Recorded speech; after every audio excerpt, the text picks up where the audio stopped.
Hey weirdos, welcome back to Pop Mystic. I know I am in the same outfit as episode 0, the intro episode, but that is because we're going to do something fun, and also because I am bulk productioning this biatch.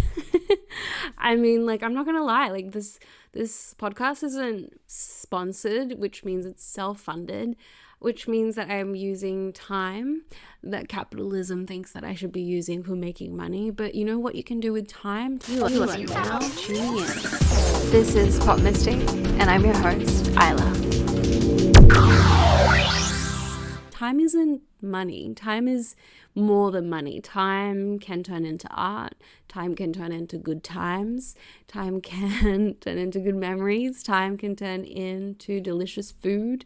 Time can turn into connections. Time can become reflections. Time can become self-awareness. Time can give us confidence. So time is more than money, and so I'm more than happy to invest my time into my dream of literally just being me and having a gorgeous, abundant life of creativity. So welcome back to the official episode 1 of Pop Mystic. The topic of the day. Look, I know I'm not the first person to say this on the internet. It's probably cheesy at this point, but I'm going to say it anyway. Everybody's an influencer these days. And I have some thoughts. And while I talk about this, we're going to do a get ready with me so I can vibe change for episode 2. I'm not a beauty girl. Let's see how this goes. I brought my trusty mirror. I've got my products. Let's see how we go. I feel like my head of makeup and hair department at Glitter Rascal on Instagram, she's incredible, would probably feel terrified watching this, to be honest, because she knows I'm not. There's a reason why I need her. There's a reason why she does my makeup. This is not my thing, but talking on camera, talking about stuff, sharing my inner workings, my special interests, that I can do. So let's see if I can multitask. Let's see what happens. All right. I teach social media, marketing, a variety of different subjects at a fashion college in Sydney. And one of the things that I say to my students when we're talking about influencer marketing is that anyone can be an influencer. And in fact, that they are already influencers. And if they choose to be, they can monetize that. But I get them to reflect on, how they might influence their friends, their family, if they notice people picking up words that you picked up from somewhere else, from a show that only you watch in the group, but then now everybody else is using that word, things like that. Influence is something that I think we already have, and we already are being influenced by people in our real lives, even though we may not necessarily be clocking that as such. And as you know, or as I explained in in the intro episode, because this is episode 1, in the intro episode, I love to dig in to the origins of words, the etymology, and so of course I did exactly that with the word influence. And the origin, or the original meaning of the word influence, is to flow into something, or to be flowing into. So basically, influence means something that helps you flow better, move differently, or move in a certain way. It moves you. And I find that really interesting because, as far as influence goes, we were originally always influenced by nature, by the seasons, yes, by the plants, by the cosmos, the stories of our ancestors, the stories we tell ourselves, So we're always influenced by something, like for as long as we've been around. But at a certain point, our influence or our source of influence started to shift, started to be controlled by certain groups of people. It started to become classified, what a good influence was, what a bad influence was. And the classification or the rules around what was good, bad, right, wrong, all of that was around the empire, or is around the empire and the capital that we exist amongst. The internet didn't come up with the concept of influence. We've had influence. It's been around. But of course, capitalism industrializes anything it can. So it, of course, capitalized influence. It's also capitalized our source of reverence. It's capitalized everything from self-care to self-growth, self-awareness, all of that. Like, I mean, we are humans. Although we are diverse, we have all evolved to be somewhat of herd creatures, right? And so it makes sense why, when it comes to influence, we have things like religious organizations, political parties, multi-level marketing, fandoms, luxury brands. All of that kind of has a relationship with how influence works across, I guess, herd creatures like humans. But at this point in human history, the humans, we're saying that we're optimizing, but what we are doing essentially is that we are outsourcing our influence, and by extension, we're also outsourcing our intuition. Like, our algorithms are obviously ruled by our empire, the capitalist overlords, right? And the thing that's happening now, which I hear a lot from my students, my clients, my other creative friends, is that they feel like they have to consult the algorithm as if they're the oracle, that the algorithm dictates or influences how they should create, how they should connect. Well, it's not even just about creatives, it's kind of dictates on a personal level the trends. Our influences are almost purely dictating how we create, connect, and commune with one another, rather than helping us connect on our expressions, insights, our intuitions. And I think the first line of defense against this, and that's the thing, is that there is power in numbers, right? The reason why I think it's so important that we don't outsource our decisions to influences or trends. Of course, we can take on hints, like if there's a really cute style that's emerging as far as fashion goes, and you resonate with that and you feel like that feels like an authentic expression of yourself, like why wouldn't you follow that? But just to take things said by influencers or trends or literally any type of worldview, just as it is, without allowing yourself to introspect, allowing yourself to understand, allowing yourself to be able to understand that perspective or that trend or that cool thing enough that you can then translate it into your own expression in an innately authentic way. Ultimately, there's nothing like our intuition that can create or express ourselves. So if we're just, there's a word in Japanese called ukeuri, which means that we sell things as we get them, right? And so if we're just taking trendy topics, if we're just, seeing a cool video about intuition, for example, and just basically taking the words verbatim. Maybe you're asking AI to regurgitate it into a tone that suits you and your audience. If you're just doing that, that is actually not a part of your expression. It's not even a part of your intuition. You're just being influenced. You're actually just being put into a flow that you may not actually align with, or you may not actually be choosing.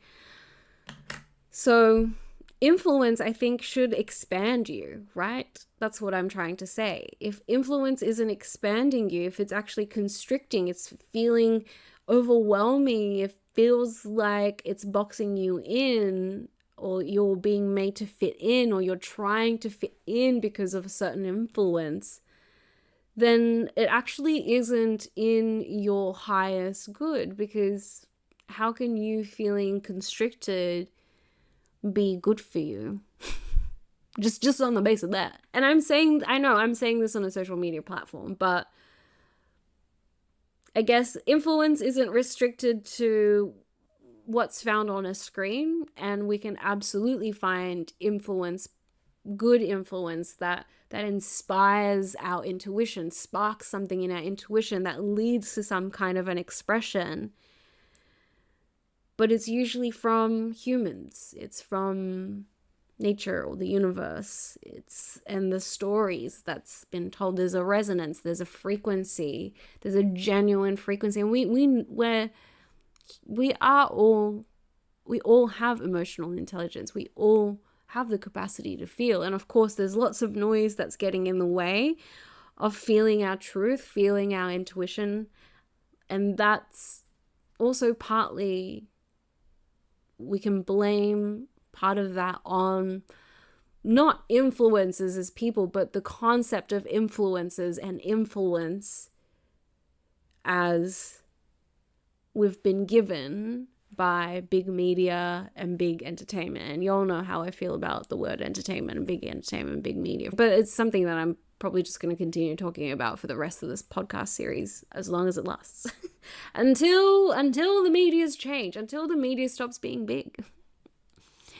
But I tell students that yes, they have influence, and if they want to genuinely inspire people, inspire change, inspire creative ideas, inspire success by their own measurements, that they need to seek influence from beyond just Pinterest or Instagram or whatever comes up on their screen.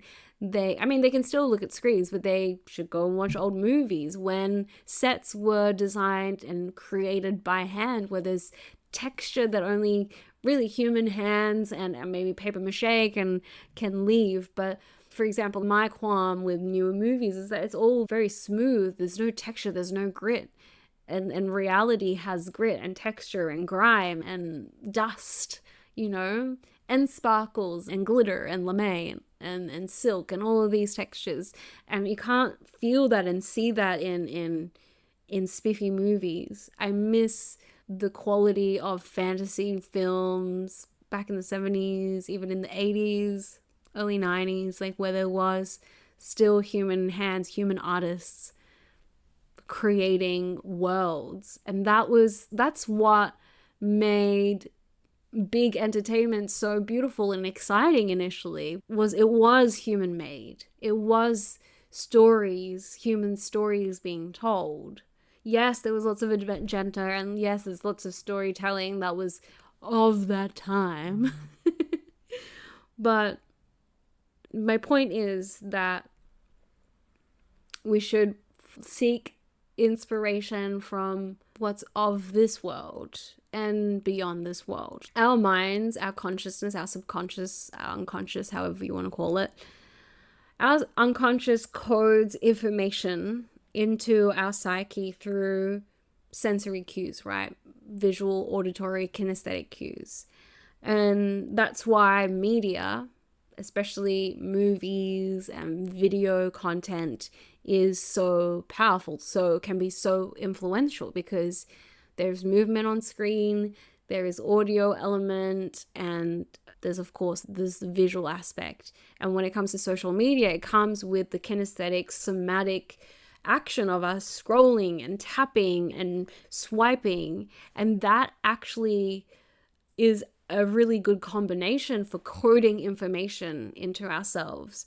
So as we're scrolling, as we're on social media, like that's why social media has so much power. It has all the elements that our minds need to consume or to understand or to integrate information. And so with knowing that, it's important for us to give our minds, our body, our spirits, sources of inspiration that's not just from a screen. I tell my students, go for walks, go find a cafe with outdoor seating and people watch for hours and journal. Go watch old ads. If you're going to be on a screen, go watch old movies, old ads. Go to the library, read some books, look at vintage magazines. There's real texture, and in the world of optimization, in the world of AI, in the world of computer graphics, everything's been smoothed over.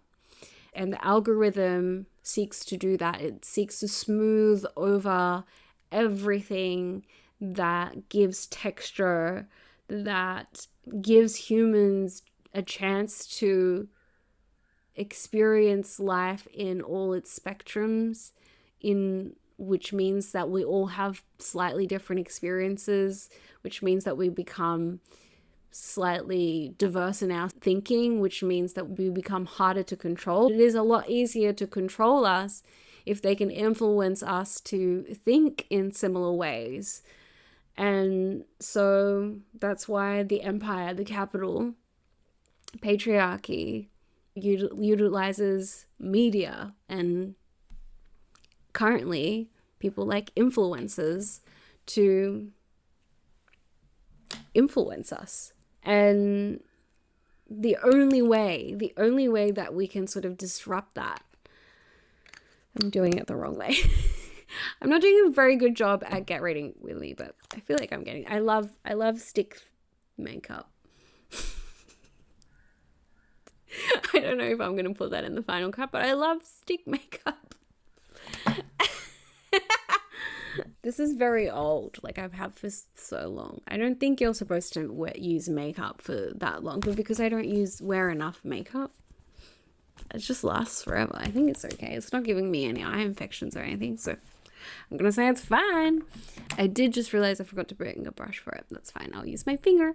See, this is the thing, like, beauty influencers don't work on me, because if they did, I would know how to do this better. If I did, I would have maybe better makeup skills. But also, another thing is, like, we can't get influenced in things that we don't value. So that's probably why I'm not influenced by beauty influencers. I am influenced by my head of makeup department. I'm going to plug her one more time, at Glitter Rascal on Instagram.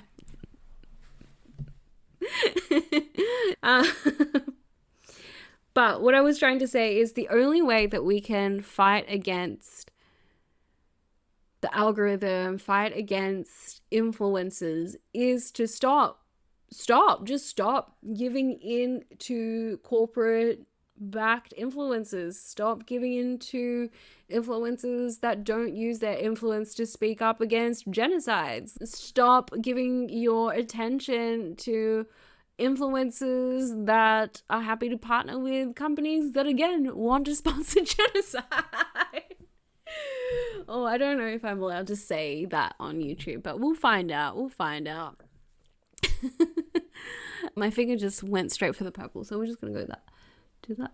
See, I'm not influenced by anything other than my intuition, sometimes my intrusive thoughts, which was the purple. I was actually gonna do gold initially when I was first thinking of doing this, but my hand just went into the purple. So that's where I'm going, and I'm using my hand. And you know what? I'm using my finger, and I feel justified using my finger because you know who's influenced me to do this? Use my finger? Watanabe Naomi. She's one of my most favorite Japanese female comedians. She does English stand-up now, and she sold out a tour in the US where, like, she's not famous in the US, but she's very famous in Japan. So anyway, she does her eyes with her fingers. So I've been influenced by Naomi Watanabe, and if you have complaints, please go to her DM and not mine. For influencing me to do this. Yeah, the only way that we can push against it is simply to stop following their rules. If you're a creator, if you're an artist, and you're highly unsatisfied by having to simp to the algorithm, just stop. And I understand that there might be consequences to that. But I also believe that if you're solely relying on... See, this is the thing. I don't like making bold generalizations because I can always see that there are other people. Like, there are people that can only advertise through the internet because of accessibility or mobility. But if you have the capacity to get out there and speak to people and share your work in person, stop just relying on the internet. Because also the internet can go down. I don't know if anybody's seen that whole thing about the solar flares and this and that, it can take our internet down. What will you do when that happens? And that's the other part of influencer culture and optimization and algorithms, is that I think the internet is incredible in the way that it's given us access to communities, to a sense of belonging, because we are herd creatures. We need that sense of belonging. I think it's incredible that we have that. And I've connected with so many mixed Japanese people that I never would have been able to meet if it wasn't for the internet. I have been able to meet collaborators that I never would have been able to reach if it hadn't been for the internet. But it is also a fact in my business and in my career that every time I have made money has been through word of mouth, not through somebody finding me on social media. That's a really rare case. It's like 1 in like 15 people that might find me online, versus the rest is through word of mouth, through meeting me somehow, some way, because we were meant to, because we were supposed to have a chat and they were supposed to find out what I did. And that was because they were looking for somebody like me. And the choices that we made and the intentions that we had for ourselves, our own stories, made sense in the grand scheme of the universe to interweave, So I think it's important for us to, stop being so influenced by the internet. Stop being so influenced by influencers, and including me, if anybody feels like they're really taking on everything I say. And I mean, here's the thing. I know I am influential because I have people that imitate me at least once or twice a year. I've had collaborators that have gone off into some shady, imitaty, copycatty realms of behavior. I'm not one to like confront people. Maybe I need to change that, but anyone you've seen me collaborate with or whatever, and you don't see me do that again, there's weird levels of copycatting. Copycatting the design of like a poster that I did, pretty much down to the font and the colors and how the words were like put together into the background image. I've had people copy my style of writing, and I'm not saying like, I'm not Regina George, okay? I used to be like that, and that's another episode coming, but I'm not Regina in the ways that you cannot write in the stream of consciousness way. But the thing is, if other people are sending me posts of you and being like, didn't you write exactly something like this 2 weeks ago? Oh my God, doesn't this look exactly like what you did this time? Or didn't you just do a content piece around this topic the other day? Like, if other people are clocking similarities and then bringing it to me, imitation to me is not the sincerest form of flattery. It's actually a blatant, what's the word? Bujoku, that's in Japanese. An insult. An imitation. Imitation is not flattery. Imitation is insult to me. And I'll tell you why. Because to me, yes, I have people that inspire me. But the way that I pay respect to the people that inspire me is by taking time to integrate what I learn from them, what I'm inspired by, and allow my intuition to guide me on how I can express that through me. Like, how is that relevant to me? Because like not everything I'm inspired by is like relevant for me to talk about. It's not my story to talk about even, right? So I allow myself to integrate lessons. This is also why like it's taken me many, many years to, I guess, get to this point of how I'm doing what I'm doing as far as how I offered myself to the world through my tarot readings, my mentorship, as a college teacher, as, I don't know, as an up-and-coming media personality. No, I'm not kidding. Yeah, the way that I pay respects to people that inspire me is to take time to integrate what I've learned from them, what I'm inspired by, and to really recognize what it resonated within me, and then using that as the point of me expressing myself, me intuitively making decisions about what to do with the influence, the inspiration that I receive, not to blatantly imitate the person and regurgitate what they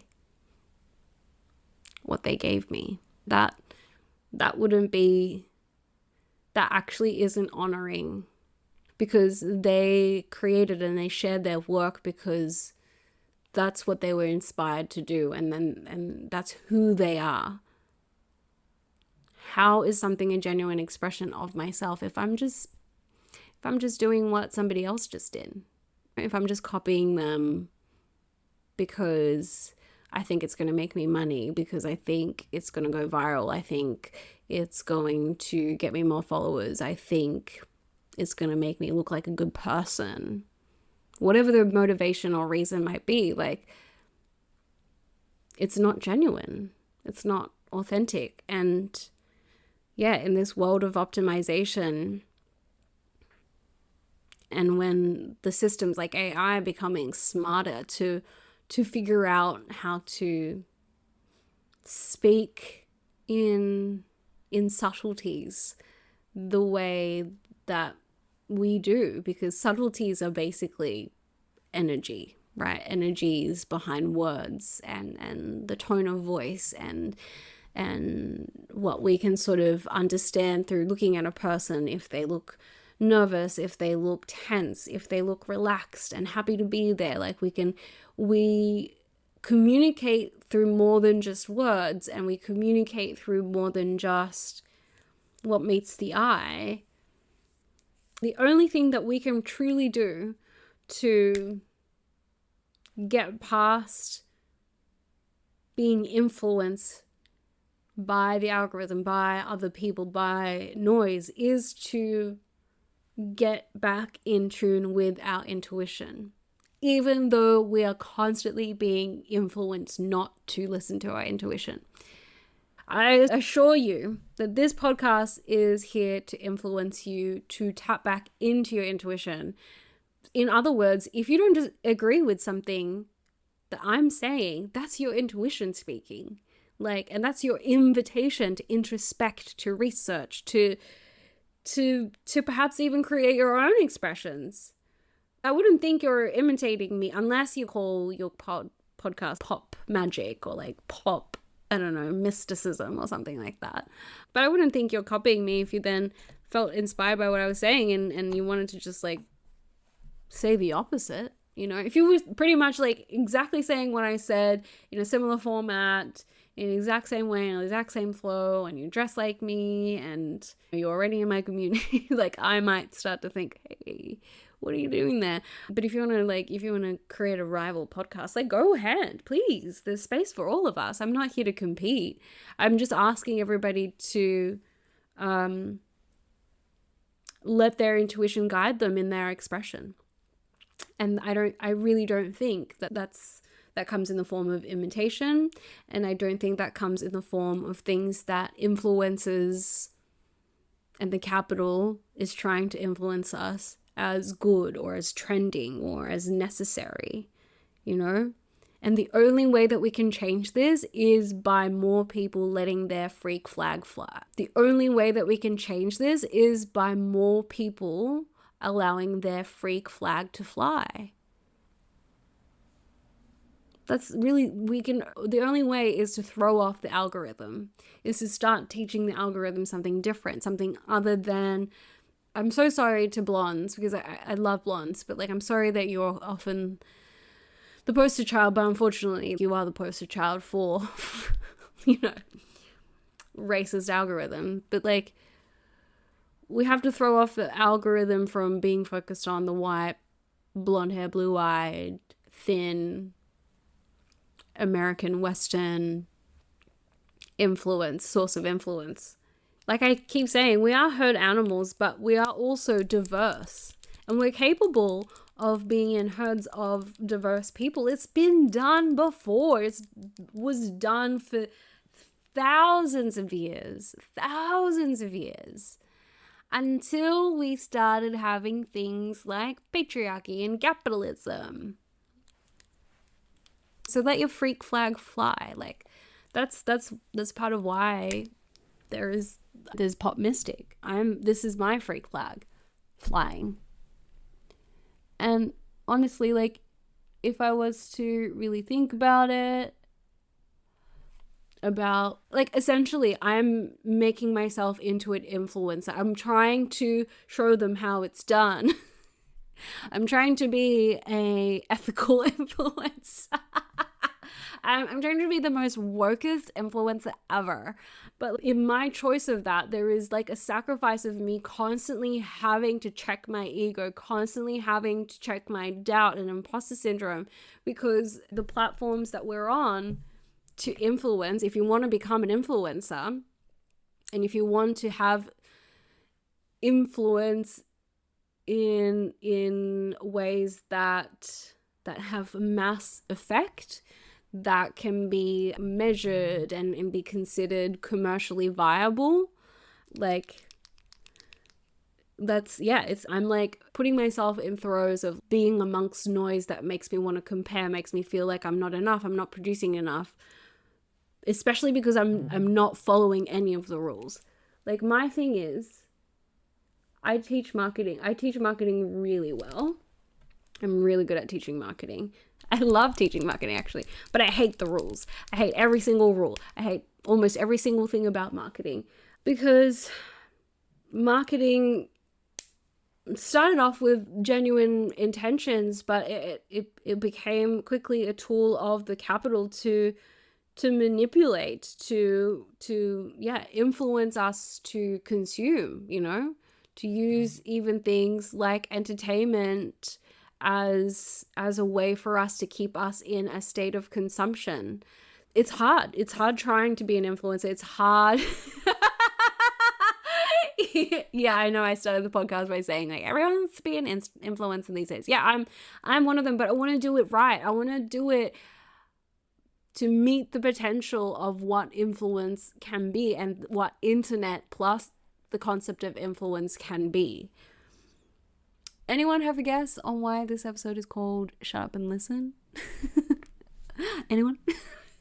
So the reason why I chose this title is, well, I was inspired, right? So about a year and a half ago, I was working with a mentor.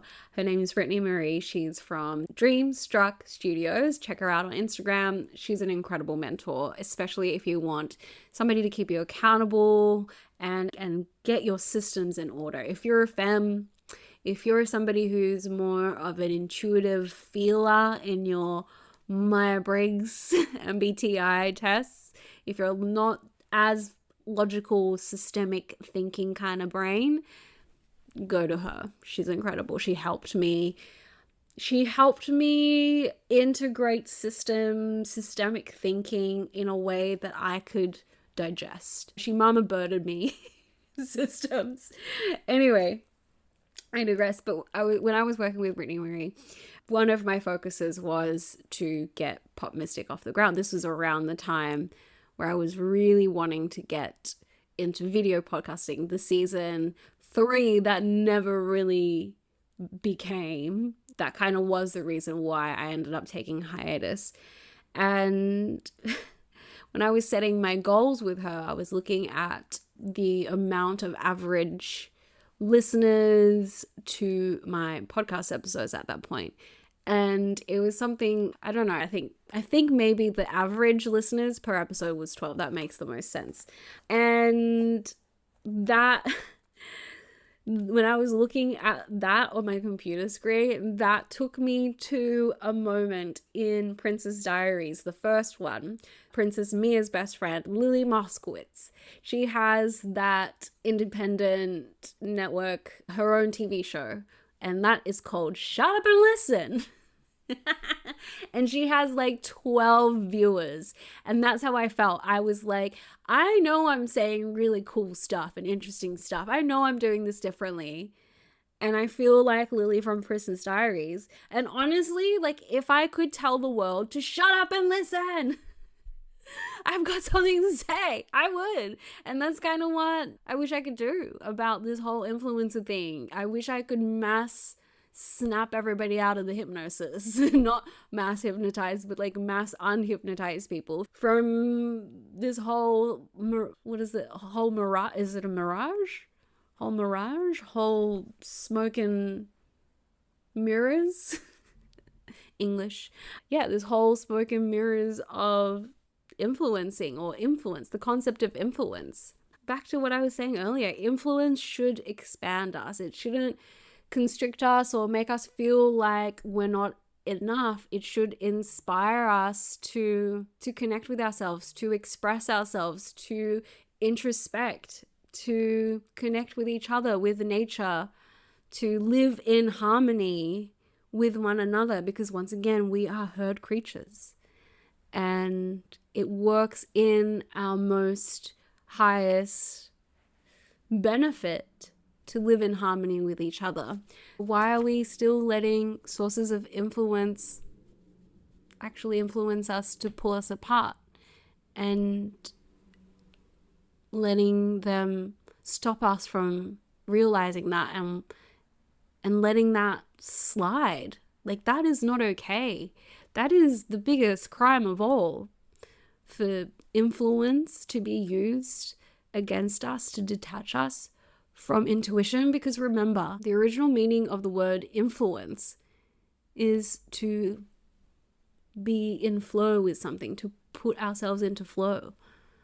So why should we be influenced to not be in flow with our intuition? And that's it from me. I think I'm pretty much done. Oh, I gotta do my lippy.